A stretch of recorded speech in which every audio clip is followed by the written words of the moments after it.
Teman-teman masih ingat sholat pertama yang kita kerjakan setiap hari, sholat apa namanya? Subuh. Apa artinya subuh? Tuh, ini masalahnya. Ini kata Al-Quran sendiri ya, kata Al-Quran sendiri. Nanti akan ditemukan orang yang ibadah tidak paham apa yang dikerjakan dan dilakukan dalam ibadahnya. Contoh sholat. Kata Allah, akan ada orang sholat yang saat sholat tidak mengerti apa yang ia baca dan dia lakukan dalam sholatnya. Jujur tanyakan pada diri kita, sampai detik ini dari sekian ribuan kali ruku dan sujud, berapa persen bacaan sholat yang kita pahami? Jangan-jangan kita ruku tapi nggak ngerti yang dibaca, sujud tak paham yang diungkapkan, bagaimana bisa khusyuk? Mustahil. Kembali ke sini, kenapa sholat pertama itu disebut dengan subuh? Teman-teman, ternyata semua nama sholat dari subuh sampai isya plus bacaan dan gerakan dari takbir sampai salam itu bukan sekedar gerakan semata, semua ada artinya, ada maknanya, dan diajarkan oleh Nabi langsung. Subuh disebut dengan subuh, ada dua kata. Satu, fajar, Quran surah ke-17 ayat 78, inna Qur'anal fajri kana mashhuda. Kedua, subuh di surat At-Takwir, was subhi idza tanaffas. Kenapa disebut fajar? Fajar itu pancaran positif, pancaran kebaikan. Jadi kalau yang baik disebut fajar, kalau yang jelek disebut fujur. Fujur ada di Quran surah 91 ayat 7 sampai 8. Wa nafsi wa ma sawwaha fa alhamaha fujuraha wa taqwaha. Fujur itu rambatan gelombang buruk yang muncul dari nafsu. Ya, ditembuskan ke elemen tubuh kita. Misal gini. Tiba-tiba pengen marah. Ya, di tubuh kita mengatakan melotot, maka ini ada pancaran di hati kita nyambung kemudian ke mata. Ini rambatan dari sini ke mata disebut fujur namanya.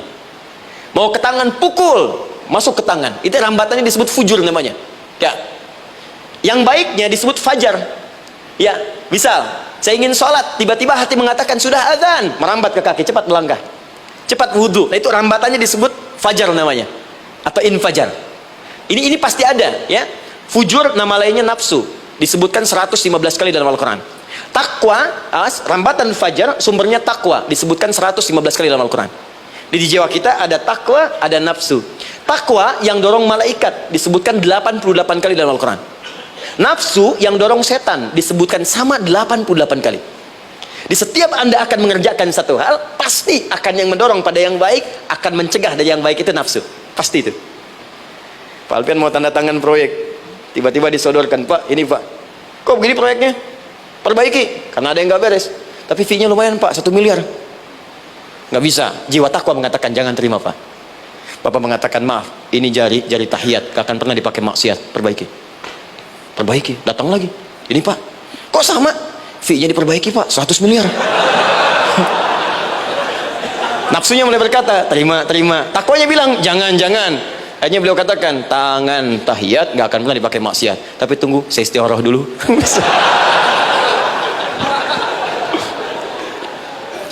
Nah, waktunya, ini salatnya disebut fajar. Kenapa disebut fajar? Karena saat kita tidur, terus dengar suara azan, Allahu Akbar, maka memancar dari iman kita, rambatan untuk merespon suara itu, bangun kita untuk menunaikan salat. Waktunya disebut subuh. Kenapa disebut subuh? Dari kata asbah.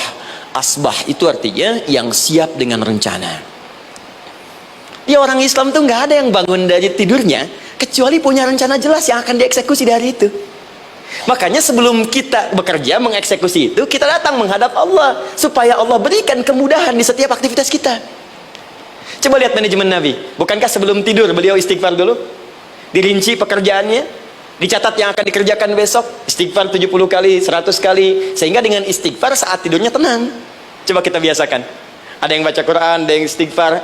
Kalau nggak percaya silahkan cek. Begitu Anda lakukan, tidurnya enak.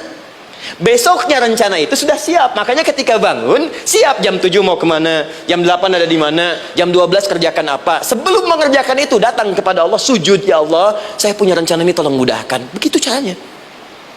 Itu yang disebut dengan subuh. Nah, sekarang kembalikan peta hidup kita mau seperti apa ke depan. Ijtihad.